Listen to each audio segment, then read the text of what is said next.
Hello everyone, my name is Japneet Kaur and welcome back to This in Canada. I hope you are all staying safe in this video. And I want to share some of the weird things I noticed as an Indian international student in Canada. So keep in mind, it is just my experience. You might or might not feel it weird. I will not say it weird, but थोड़ा जो difference है between Canada and India, their university culture, studies culture, college culture. So by end of the video, I hope you are less overwhelmed if you are coming to Canada as an international student. And I completely understand how nervous a student is when they come as an international student to Canada. So I hope you will like this video and please do hit that like button. It will mean a lot to me. Now let's move to our video. The first weird thing which I experienced after coming to University of Waterloo was that nobody, like no students, call their professor as sir or madam.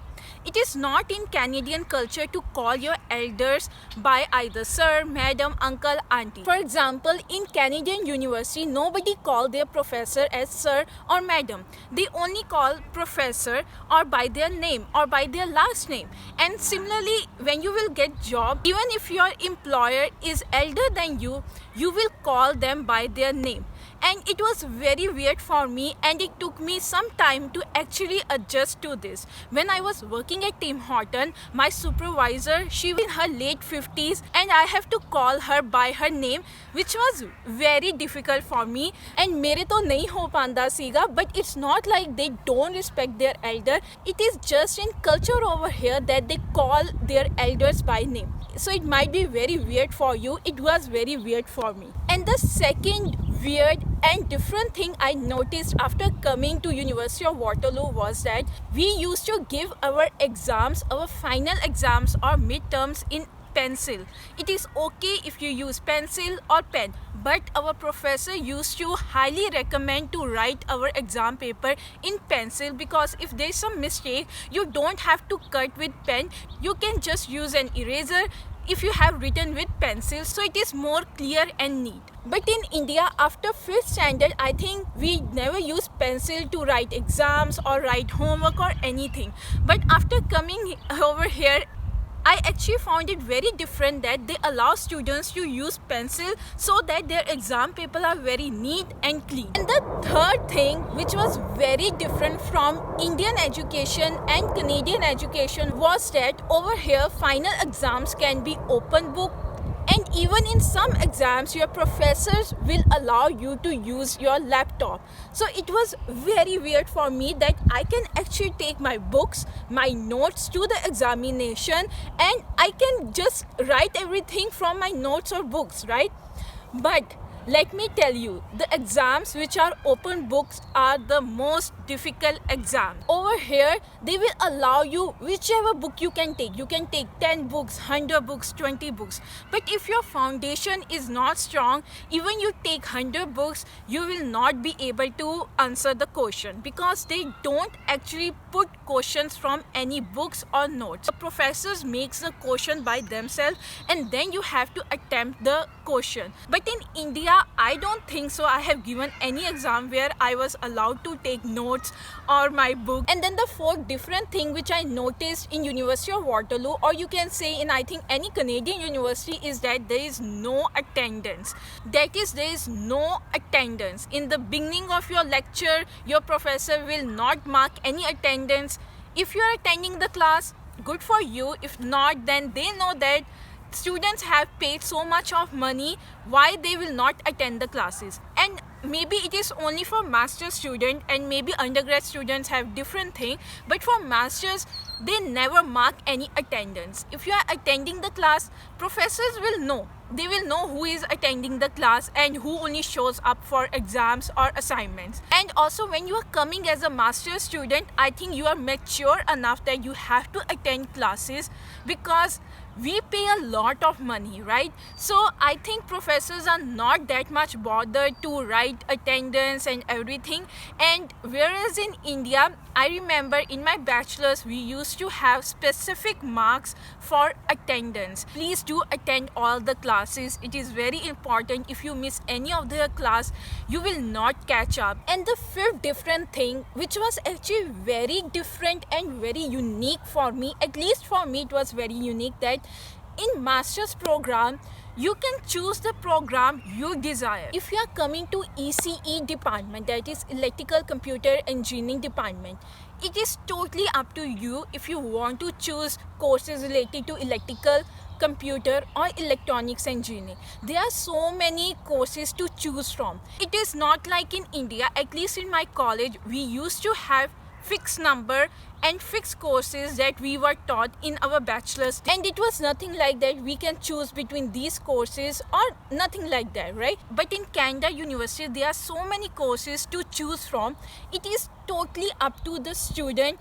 Whichever course they like, they can choose and they can graduate. There is no fixed courses that you have to complete unless you are doing specialization. If you are going towards specialization with your masters, then you have to do certain courses specified by your department, but rest of the courses totally up to you. Whichever you want to do, you can choose. And I think it is question for so many students from India that if they are coming to ECE, whether they have to choose electrical engineering courses. No, if you want to do computer engineering within ECE, you don't have to choose any electrical engineering courses. You can take all the computer courses, or if you like electronic courses, and you can complete your degree. It is no hard and fast that you have to choose electrical engineering courses. I didn't choose any course from computer engineering because my focus was towards electrical engineering, so I only choose electrical engineering course. And the next weird thing which I found after coming to University of Waterloo was that your student ID can be actually your bus pass. You can load money in your student ID. You can use it on campus to purchase coffee, food. You can get printouts using your student ID only. So your student ID will have barcode. At least in University of Waterloo, it used to be like that. Your student ID has a barcode and it can get scanned anywhere within the campus. And the same university ID we use as bus pass to travel between Waterloo, Kitchener and Cambridge area. So your student ID is very important. And the next thing is related to examination. As I told you, there can be open book exams, closed books exam. There are different types of exam. But it can also be possible that you have 2 final exams in one day. If you are taking, for example, 3 courses, your 2 courses final exams can be on a single day, which is like very difficult thing. One can either be in morning and the second one in the evening, but it can be possible that you have 2 exams in a single day. Second thing is that, which I found it weird over here, was that for some courses you might have only 1 midterm, or for some courses there will be no midterm at all, at least for master student.